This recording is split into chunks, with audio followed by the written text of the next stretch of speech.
색깔을 저도 맞췄어요.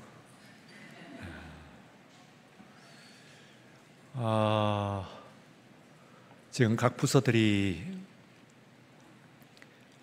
방학을 맡고 있습니다.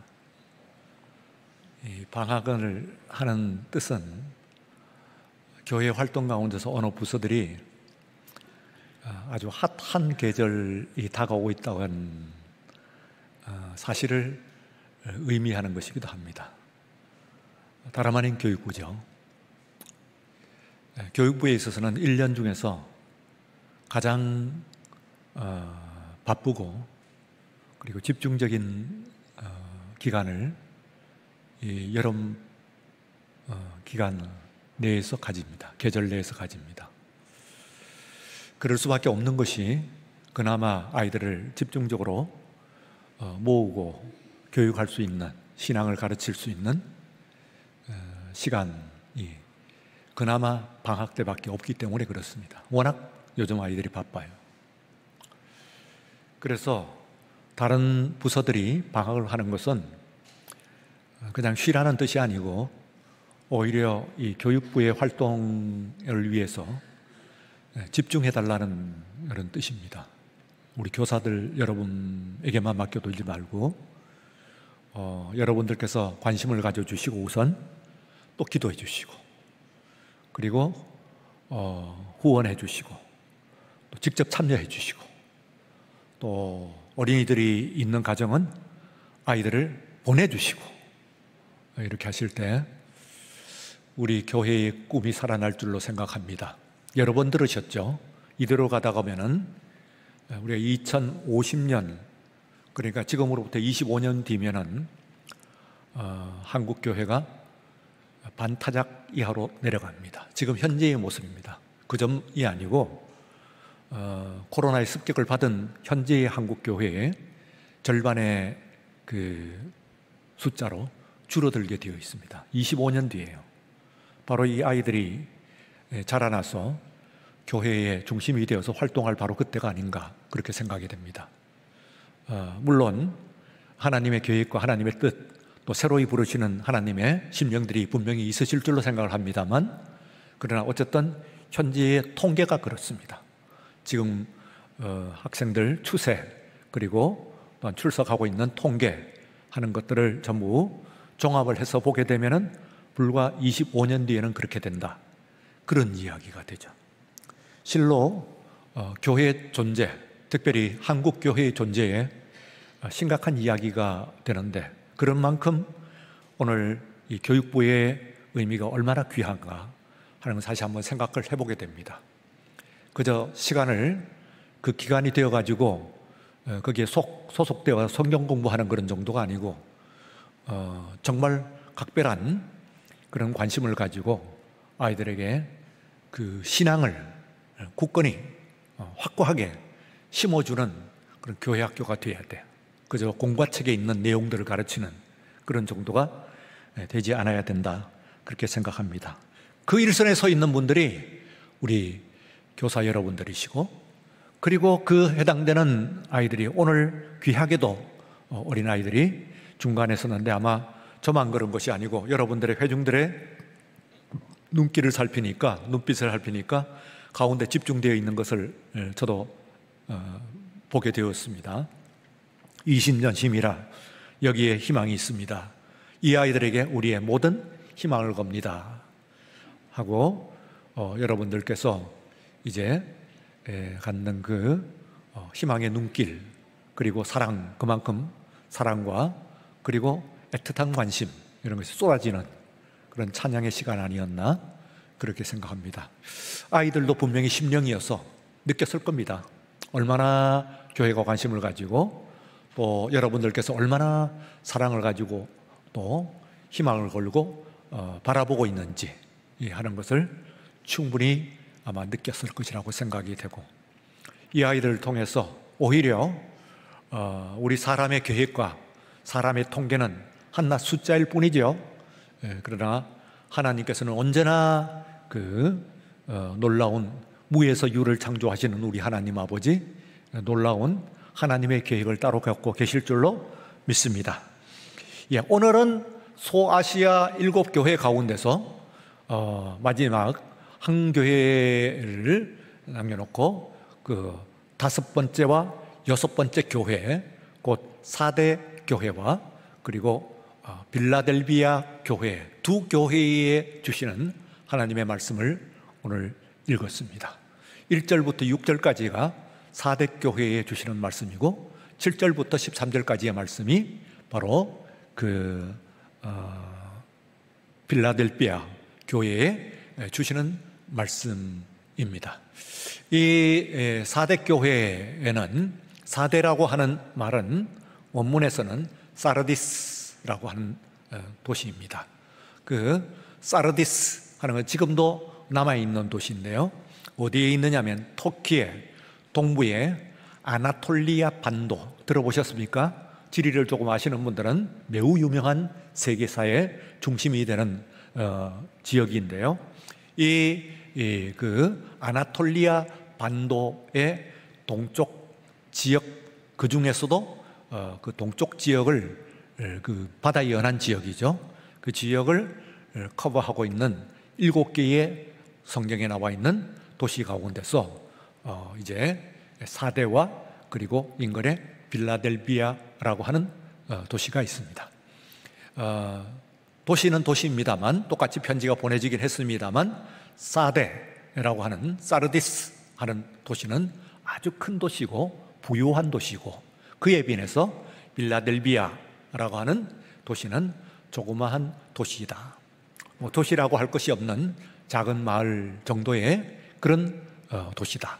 그렇게 생각을 하시면은 우선 이 말씀을 이해하는데 가장 기본적인 그 배경을 여러분들이 이해하시는 것이 됩니다. 4대 교회로 가볼까요? 사르디스라고 하는 교회인데 이 아나톨리아 반도는 매우 풍요한 그런 곳이기도 한데 이 아나톨리아 반도의 북쪽은 흑해가 있고 또 아래쪽에는 말하자면은 그 지중해가 있고 그리고 옆으로는 지중해 일부분이라 합니다만 그 유명한 그 에게해가 있습니다. 에게해 우리말로는 에게해라고 하는데 아이기스라고 하는 말입니다. 방패 그런 뜻인데 아이기스 해서 이 말을 영어로 읽으면 이지스가 됩니다. 어디서 들어보셨죠? 배에 항공모함에 준하는 큰 배를 이지스함이다 그렇게 이야기를 해요. 그러니까 방패함이다 그런 뜻이죠. 그래서 이지스함이다 하는데 이 말을 우리말로 하면은 에게 그렇게 그것을 음력을 했다 그렇게 생각을 하시면 되겠습니다. 원래의 말은 아이기스 해죠. 그러니까 이것도 말하자면 그 전체 지중해의 동북부 지역이긴 합니다만 왜 그 지역을 에게해라고 우리가 특별히 구분을 하느냐 하면은 이 서양사에서 그 그리스 역사를 비롯해서 그리스 로마 그리고 서양 전체 역사에서 문화사에서 또 전쟁사에서 뭐돼서 가장 중요한 그런 것이 지중해 연안에 있는 모든 지역들 가운데서 소위 가장 핫한 지역 이게 바로 에게해에서 일어나게 됩니다. 그래서 온갖 사연들이 거기에서 일어나고 온갖 역사가 거기에서 일어나고 온갖 그러므로 전쟁이 거기서 일어나고 그러므로 말미암아 에게해 연안에 있는 그런 도성들과 지역들은 눈물의 그 지역입니다. 그래서 에게해의 눈물이라고 하는 말 들어보셨죠? 유명한 말하자면 언어인데요. 말인데 그 에게해의 눈물이라고 하는 말이 있습니다. 그러니까 그 바다를 이야기를 해서 그것이 곧 에게해의 동쪽은 지금의 터키고 그리고 에게해의 서쪽은 뭐 그리스고 할 때에 지금도 이 그리스와 터키 그저 서로 못 잡아먹어서 난리죠. 그리고 유럽과 그리고 아시아가 들어붙는 곳이고 종교적으로는 기독교와 그리고 또한 회교가 들어붙는 곳이니까 지금도 가장 뜨거운 그런 지역 그야말로 눈물의 지역이라고 볼 수 있고 넓게 보면은 이번에 있었던 이란 이스라엘 전쟁도 결국은 에게해에서 일어난 전쟁이다 그렇게도 볼 수 있는 그런 곳이 바로 이 아나톨리아 반도입니다. 근데 이 역사를 원류로 좀 거슬러 올라가서 기본적으로 조금 정리를 하면은 이 지역에 가장 나라다운 나라를 최초로 세운 족속이 있어요. 그것이 히타이트라고 하는 족속들입니다. 히타이트. 성경에서는 헷이라고 그랬어요. 우리 말해서 히타이트를 헷이라고 음력을 했죠. 그래서 우리 성경 가운데서는 히타이트, 영어 성경에서 히타이트라고 나옵니다. 히타이트라 하는 그 족속들이 이곳에서 이 나라를 채웠어요. 그 히타이트 문명이죠. 아주 문명이 채워졌는데 그 뒤에 히타이트 나라가 무너지고 난 이후에 그 아나톨리아 반도를 중심으로 해가지고 오른쪽으로 가게 되면은 좀 더 오른쪽으로 가게 되면은 뭡니까? 이란 고원이라고 하는 고원이 나와요. 그러니까 이란 고원의 왼쪽에 있는 족속들과 이란 고원 큰 고원이니까 오른쪽에 있는 족속들이 조금 성향이 좀 달라요. 그런데 오른쪽에 있는 족속들이 조금 더 사나워요. 그런데 그 족속들을 파르티아라고 하는 그런 족속들입니다. 이 파르티아, 나중에 페르시아 하는 말과 비슷하죠? 그렇습니다. 바로 그 어원입니다. 파르티아 민족인데 굉장히 사나운 그런 족속들입니다. 그런데 이 이란 고원의 왼쪽에 있는 사람들은 조금 더 풍요로운 그런 지역이에요. 거기서는 그때부터는 평야가 시작이 되면서 아주 풍요로운 그런 지역이 들판이 이제 시작이 된다고 그렇게 생각할 수가 있어요. 그 지역에 말하자면 어디 가면은 그 유명한 메소포타미아가 지역이 나오고 어떤 지역이라고 그랬어요? 메소포타미아라고 하는 말을 영어로 이야기하면 between two rivers, 그러니까 두 개의 강 사이. 어떤 강이에요? 세계적으로 유명한 강인데 하나는 티그리스, 그리고 이 두 개의 강 사이에서 이 안에 있는 지역이에요. 그래서 이 지역에 있는 지역을 메소포타미아라고 하는데 그 지역에서 일어난 나라가, 유명한 나라가 말하자면 그 바벨론이라고 하는 나라예요. 바벨론. 그런데 이 바벨론이라고 하는 나라가 우리가 지금 알고 있는 이라크라고 하는 나라가 후손들이 됩니다. 이라크. 그러면은 앞에 있는 그 이란고원 오른쪽에 있는 사람들은 말은 조그만 민족인데 처음에는 거기에 있는 사람들은 페르시아, 나중에는 큰 민족이 되는데 이 사람들이 페르시아였는데 이 사람들은 이번에 그 이스라엘과 싸운 이란 사람이 됩니다. 그러니까 이라크와 이란 이 두 나라가 굉장한 나라들이죠. 고대 살아보게 되면 한 나라는 바벨로니아, 그리고 또 한 나라는 페르시아. 거기다가 나중에 이 전체 지역이 모두가 다 이슬람화 되는데요.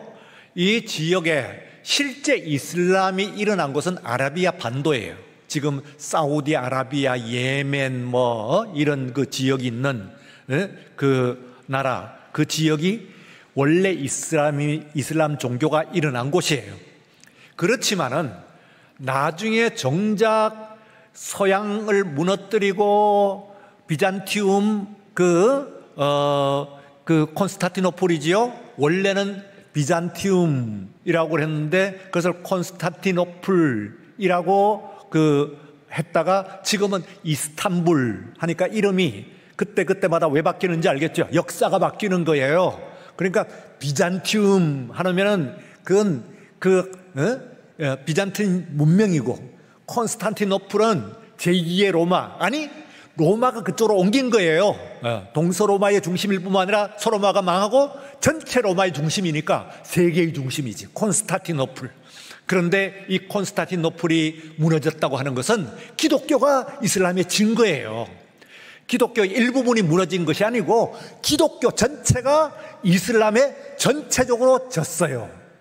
그런 때가 있어요. 그래서 기독교 전체가 이슬람 전체와 싸워서 기독교 전체가 완전히 멸망을 하는 거예요. 그런데 그때의 상징적인 사건이 콘스탄티노플이 함락되는 거예요. 동로마 제국의 중심인, 아니 기독교의 중심인 콘스탄티노플이 멸망을 하게 되면은 이 이슬람에 의해서 기독교가 잡아먹힌 것과 같은 것이라고 생각을 하시면 돼요. 그러니까 기독교와 이슬람의 사이는 원래 아주 처음부터 그렇게 좋은 편은 아니에요. 좀 나쁘죠. 그런데 이때에 이 이슬람에서 정작 그 기독교를 친 중심 세력은 누구냐 하면은 투르크 지역이에요. 투르크라고 하는 민족이에요. 이게 이제 튀르키예 혹은 그전에는 영어로는 터키 뭐 그러는데 그건 읽기 나름입니다. 그 글자를 어떻게 읽느냐, 똑같은 글자를 조금도 다르지 않는 똑같은 글자를 어떻게 어떤 방식으로 읽느냐에 따라서 터키도 되고 투르크도 되고 그리고 튀르키예도 되고 심지어는 한문으로는 돌골도 돼요. 그래서 이 민족이 얼마나 강한지 이 그 민족이 콘스탄티노플, 그러니까 오스만 투르크라고 하는 이 지금의 터키가 그 이름을 이어받았어요. 그래서 투르크 전사라고 그러잖아요. 이 사람들이 쳤기 때문에 물론 전체 이슬람과 기독교가 싸우긴 했지만 그때의 이 싸움은 누구의 싸움이냐면은 투르크 사람들과의 기독교가 전쟁을 일으킨 것이라고 볼 수가 있어요. 근데 이 튀르키예, 지금 우리가 말하는 튀르키예가 들어서기 전에 성경 시대에는 튀르키예가 없어요. 아직까지는. 이 우리가 아는 성경 시대는 튀르키예 나라가 안 나타나는 거예요. 이때는 어떤 나라냐 하면은 제일 오른쪽에 황금 요지는 리디아라고 하는 나라가 있어요. 그리고 또한 그 사이에는 메디아라고 하는 나라가 있어요. 그리고는 그 사이에 그 바벨론이라고 하는 나라가 있어요. 그리고 거기에 오른쪽에 이란군 오른쪽으로 가면 파르티아, 페르시아라고 하는 나라가 있어요. 그래서 나란히 차례로 왼쪽부터 보게 되면은 그게 이제 있는데 제일 왼쪽에 있으면 제일 좋은 데를 가지는 거예요. 왜요? 바다를 연하고 있는 땅이 제일 좋아요. 뭐 평야도 중요하고 뭐 하지만은 그러나 땅에서 가장 값어치 있는 땅은 바다를 연한 땅이 제일 값어치 있는 거예요. 세계도 지금도 마찬가지예요. 21세기 지금도 마찬가지고 그건 22세기 가도 마찬가지예요. 어느 세계든지 인류가 있는 모든 역사 가운데서 가장 가치 있는 땅은 내륙에 있는 땅이 아니고 바다를 연한 땅이 가장 가치가 있는 거예요. 바다가. 그래서 그 아나톨리아 반도는 바로 지금 말씀드린 위에 있는 흑해, 그리고 아래로 지중해, 그리고 오른쪽 왼쪽으로 연해가지고 에게해, 바다를 삼면으로 다 돌아싸면서 바다가 둘러싸고 있기 때문에 이 땅은 굉장히 값어치가 있는 거예요.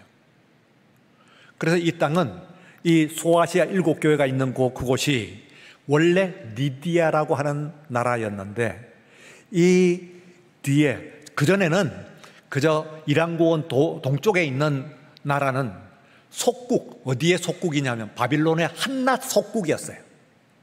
주변에 있는 오랑캐였다 그 말이지. 그런데 이제 세계사는 뭐 엎치락 뒤치락 언제나 하잖아요.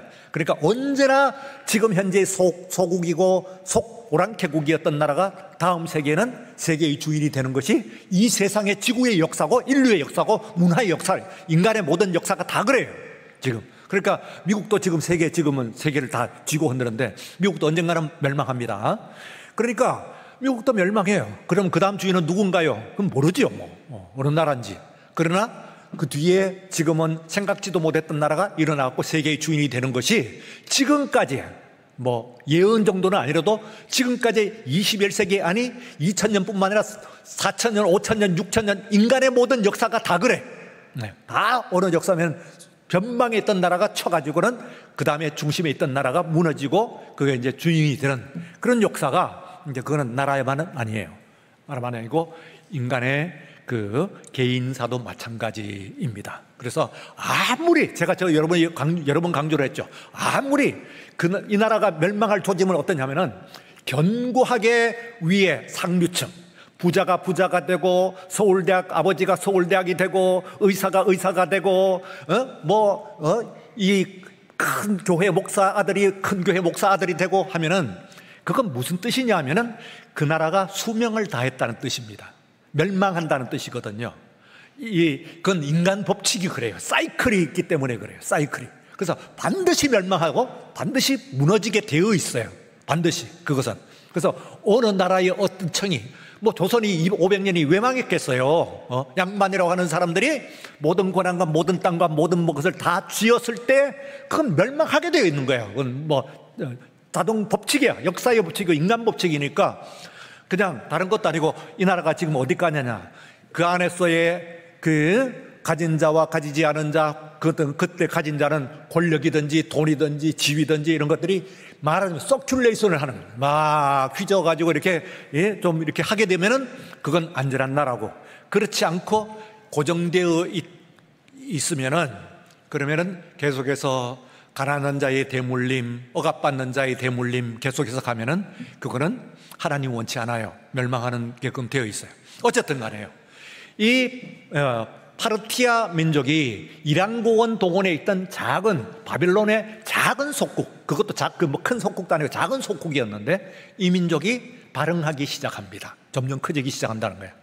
그래서 이 나라가 처음에는 당장 바빌론까지는 못 건드리지만은 저 끝으로 가가지고 첫 번째 멸망시키는 나라가 메디아라고 하는 나라예요. 근데 이거를 하는 사람이 있는데 그 사람이 여기서는 이제 성경에 나와버려요.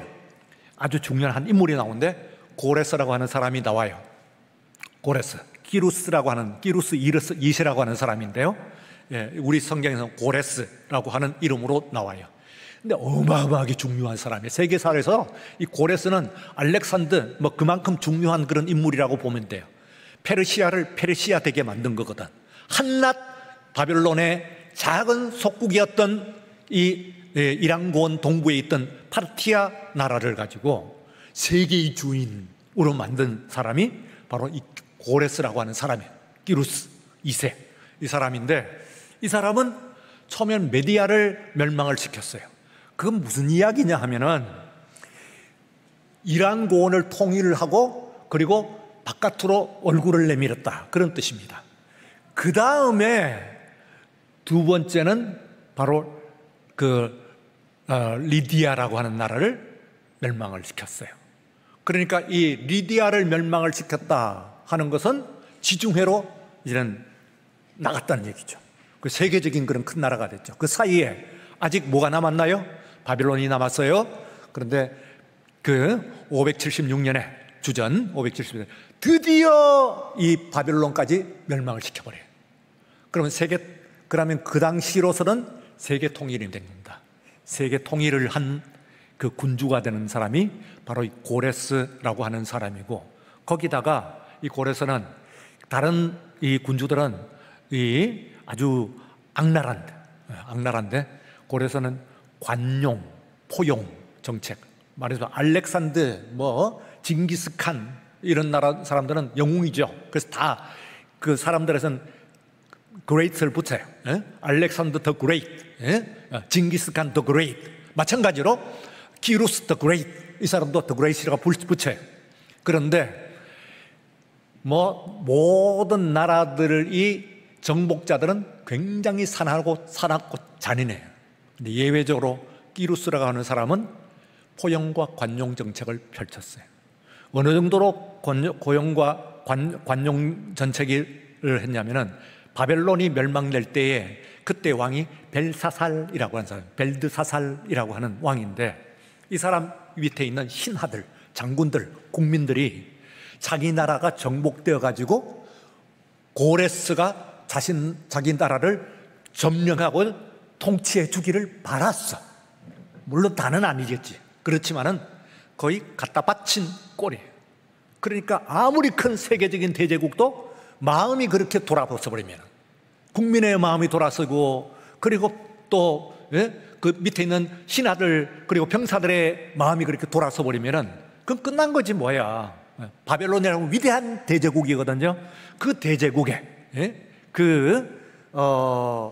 백성들이 우리나라가 멸망이 되어, 우리 조국이 멸망이 되어 가지고 페르시아의 일부분이 되었으면 좋겠다.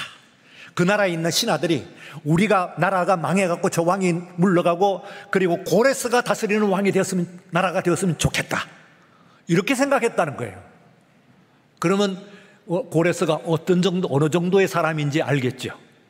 이 사람은 유래를 찾아볼 수 없는 그 통치자 중에서 그야말로 덕망을 갖춘 그런, 유래를 찾아볼 수 없는 그런 정복자예요. 그 정복자이기도 하면서도 굉장한 포용과 관용을 함께 가지고 있는, 이 두 가지를 함께 갖고 있는 것은 굉장히 어려운 일인데 이걸 가지고 있어요.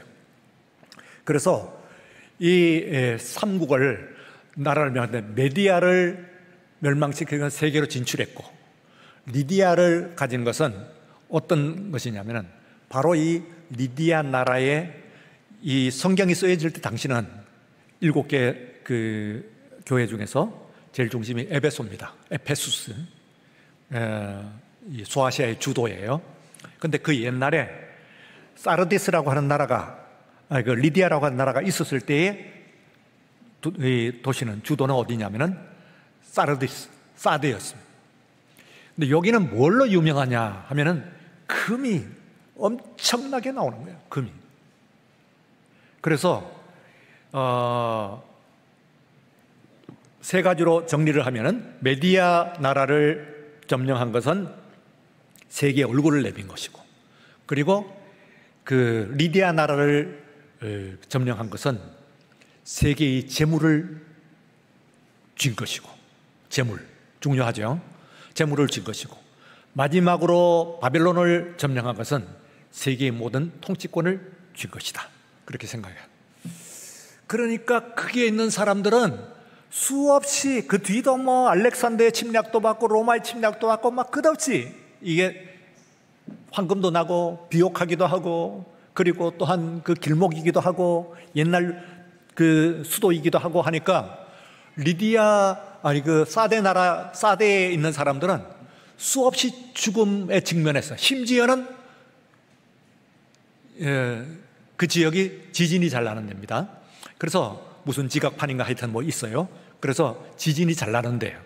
그래서 지진이 나가지고 계속 생존을 하니까 이 사르디스라고 하는 나라가, 그 도시가 어떤 이름을 가지고 있는, 생존, 이런 나라. 하도 죽음의 위협을 받고 살았으니까, 역사적으로. 그리고 환경이 그러니까 생존, 영어로 하면 survival, 그런 뜻이에요. 그러나 주님께서 뭐라 하냐면, 여기에 교회가 세워졌으니까 여기 있는 사람들이 다 뭐 그 도시의 이런 것들과 관련이 있겠죠. 그러니까 이 나라 사람들은, 이 도시의 사람들은 생존이라는 이름을 가지고 있는데, 원래 생존이라고 하는 이름을 가지고 있다고 하는 것은 그만큼 여기가 살기가 어려웠다는 뜻도 되긴 됩니다만, 오늘 말씀에 너는 살았으나 죽었다 그래요. 너는 살았다고 하는 이름을 가졌지만은 넌 죽었다, 그런 이야기를 합니다. 그래서 이 교회는 아마 교인들이 넉넉한, 물질적으로는 풍요한 그런 가운데 있었다고 보여집니다. 큰 도시니까. 그러나 이 도시는 물질만 많이 가졌지, 이 사람들이 사르디스 사람들은 유약함의 대명사예요. 왜냐하면 하도 옛날부터 그 전부터 메디아 이전에 히타이트부터 시작을 해가지고 그 리디아, 그리고 페르시아, 알렉산더, 마게도니아, 로마 그 핍박을 받아 놓으니까 이 사람들은 그냥 입번것을 했다가는 수없이 죽는 것을 수천 년간, 수백 년이 아니고 수천 년간 본 거예요. 그래서 함부로 대들면은 안 된다 해서 금방금방 신념을 바꾸고 금방금방 주인을 바꾸고 하면서 생존을 하는데 급급했어요. 그러다 보니까 거기에 선 교회는 말이지, 교회에 조금만 핍박이 들어오고 조금만 문제가 생기면은 언제든지 신앙을 포기할 준비를 하고 있는 거예요. 그런 준비를 하고 있냐 안 하는 것은 그 마음속에 있는 것이기 때문에 우리가 잘 몰라요. 근데 그 때가 다가오면 그냥 알 수가 있어요. 여러분들 오늘 지금 현재 교회에서 핍박이 이렇게 다 온다고 칩시다. 그러면은 핍박이 왔을 때 그때는 아이고 물론 내가 하나님은 믿지만 이렇게 핍박이 오고 이게 위협이 오니까 일단 살고 볼 일이다 하고 그 신앙을 바꿀 준비를 하고 편안한 가운데서만 다닌다 하면은 사대교회의 신앙과 같은 것이다. 그렇게 생각합니다. 그 뒤에 있는 필라델피아 교회는 어떤 교회냐 하면은 그에 대해서 필라델피아는 어떤 거냐면 필 하는 것은 사랑한다 그런 뜻이야. 필 하모닉 하면은 하모니를 사랑한다. 그래? 필 오케스트라 뉴욕 필 하면은 그 필 하는 것은 필로소피아 하면은 소피아 곧 지혜를 사랑한다. 그래서 필로소피 그게 이제 철학입니다. 마찬가지로 필아델피아 하는 것은 아델포스를 사랑한다. 아델포스는 뭐냐면 형제예요. 그러니까 형제 사랑하는 뜻이에요. 필아델피아 하는 것은 형제를 사랑함 하는 얘기입니다. 필이 사랑이죠. 그런데 이 도시는 아주 작아요. 물론 미국에 있는 뉴욕도 그것은 성경을 따왔기 때문에 그 큰 도시입니다.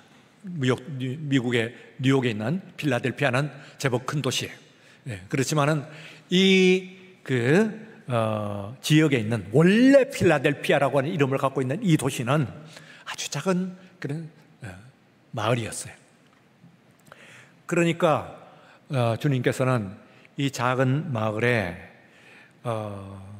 사대 교회와 비교가 되는 거예요. 뭐 물질도 넉넉하지 않고 가난인데 뭐가 안 되는 거예요. 뭐가 안 돼. 하여튼 여러분들이 인생을 살아가는 데 있어서 벽이 있습니다. 근데 문은 어떤 특징이 있느냐면 벽의 일부분이에요. 그런데 어떤 벽의 일부분입니다만 그러나 문은 벽과는 엄밀하게 구분되는 것이 벽이 아닙니다. 지금 저 뒤에 있는 문 있잖아요. 저거 지금 현재 벽이에요. 그래서 지금 우리를 가두고 있는 거예요. 오늘 냉방하고 있고 하는데 냉방하는 것이나 이 지금 소리나 이런 것들을 이 벽과 마찬가지로 뒤에 있는 문도 여러분 가두고 있죠. 그래서 지금 현재의 상태는 분명히 벽이에요. 저게요. 그런데 여러분들이 예배를 마치고 가시자고 하면 일로 뚫고는 못 가요. 왜요? 이건 벽이지. 그런데 저기는 그때는 문이에요. 그래서 저게 열려요. 그리로 나갈 수가 있어요. 그래서 벽과 문은 보통 때는 표시가 안 나는 수가 있어요. 그래서 그러나 드나들 때는 이 문은 벽이 아니에요. 벽과는 반대지. 열어주는 거예요. 그런데 저것은 건축물 중에서는 저렇게 우리가 분명한데 여러분의 삶의 문과 여러분의 삶의 벽을 구분하는 것이 그리 쉽지 않다 그 말이에요. 그러니까 우리가 벽을 문인 줄 알고 헤딩하는 그런 경우가 굉장히 많아. 살아보면. 여러분들이 많이 겪었을 거예요. 누구든지 인생을 살아가면서 이게 틀림없이 내가 나갈 바 문이겠거니 하고 나가는데 꽝 하고 부딪히는 거예요. 그 반대가 또 있어요. 이거는 벽이어서 나를 가두는 것이고 나는 뚫고 나가는 것이 없고 나는 여기까지가 한계이고 생각을 하는데 어느 순간에 그 문이 열려요. 그러면 그 순간에 그것이 문이에요. 인생의 문이 되는 거예요. 그러니까 여러분들이 건물의 문은 저기 있는지 분명히 알지만은 인생을 살아나가면서 지금 벽처럼 되어 있는데 어디에 문이 있는지 하는 것을 알 수가 없어. 심지어는 인생이 나 자신이 그것을 문이라고 생각을 하는데 사실은 나를 막는, 가로막는 그런 가두는 벽이에요. 근데 나는 여기는 갈 수가 없어. 이건 끝났어. 나는 이제 여기는 뚫고 나갈 수가 없는데 여기가 내 한계야 하는데 그곳이 활짝 열린다면은 그곳이 바로 여러분의 문이 되는 겁니다. 그래서 인생에 우리가 건물을 아니까 저렇게 인지를 합니다만 그러나 인생을 살아가면서의 문과 벽을 구분하는 것이 그리 쉽지 않아. 많은 사람들이 벽과 문을 혼동을 해가지고 1995년에 제가 어느 대학교의 교수로 있었습니다. 그리고는 그걸 마치고 그리고 좀 다른 계획을 가지려고 제가 손을 내밀어 봤더니 7개의 문이 열려 있어요. 그냥 열려 있는 정도 아니고 활짝 열려가지고 그 문으로부터 환한 빛이 은은하게 새어 들어오면서 저를 초청하고 있었어요. 자랑을 했어요. 우쭐하는 마음이 생겼어요. 그래서 집에 식구에게 자랑을 했어요. 나 말이야, 내가 지금 이제 새로운 계획을 세우니까 글쎄 7군데에서 오라고 그러네. 어느 학교, 어느 연구소, 어느 교회 해가지고 7교에서 나를 초청을 하는 거예요. 그러면 우쭐한 마음이 좀 생기겠죠. 내가 이거 좀 잘났나 보다. 내가 이쯤 되는 사람이야. 하면서 자랑을 했어요. 그런데 문이 하나가 닫히고 2개가 닫혀요. 셋 닫히고 넷 닫힐 때까지는 고마웠어요. 왜냐하면 7개 중에서 하나를 선택을, 어차피 한 문으로 갈 수밖에 없으니까 문이 닫혀주면은 내가 선택을 하기가 좀 쉽겠지. 그러니까 문이 닫혀주는 것을 가지고 굉장히 고마워했어요. 아, 고맙다. 알아서 정리를 좀 해주는구만. 그런데 한 2개쯤 남았을 때는 조금 쉽지 않구나, 정신을 차려야 됐구나 하는 생각은 들었어요. 그러나 둘 중에 가면 되겠지. 아직도 초이스는 있어요. 그 중에 하나가 문이 닫히고 하나만 남았을 때 다소 절박한 심정이 됐어요. 하나밖에 없네. 저기로 가야 되겠다 하고 가는데 어느 순간에 그 문이 탁 닫히는 순간 그 둘러싸고 있던 문들이 전부 닫히고 그리로 흘러나오는 빛이 전부 꺼지고 그리고 사방이 캄캄해졌어요. 어떡하지? 큰일 났네. 내가 내 인생이 나가야 되는 문이 지금 다 닫혀버려서 사방이 캄캄한 벽이 되어버렸어요. 문이 없는 상황이 됐어요. 그러면서 오른쪽 저 끝, 제 시야에 오른쪽 저 끝 어디에서 소리가 턱 하고 가벼운 소리가 탁 하고 나면서 그전에는 보이지 않던 빛이 새어 들어오고 있었어요. 소리까지 들렸어요. 탁 하고 들렸어요. 그전에 있던 7개의 문이 아닌 새로운 문이에요. 그게 그 다음에 하나님께서 인도하시는 문이었어요. 여러분, 인생은요, 우리가 살아갑니다만 내가 문과 벽을 구분하는 것이 그리 쉽지 않습니다. 하나님께서 나에게 열어주시는 문이 있습니다. 그 문을 열면은 그 문은 닫을 사람이 없어요. 내가 계획하고 희망했던 문은 닫혀버립니다. 아니, 원래부터 그것은 문이 아니었고 벽입니다. 내가 문이라고 생각을 했던 것이지 벽일 뿐이에요.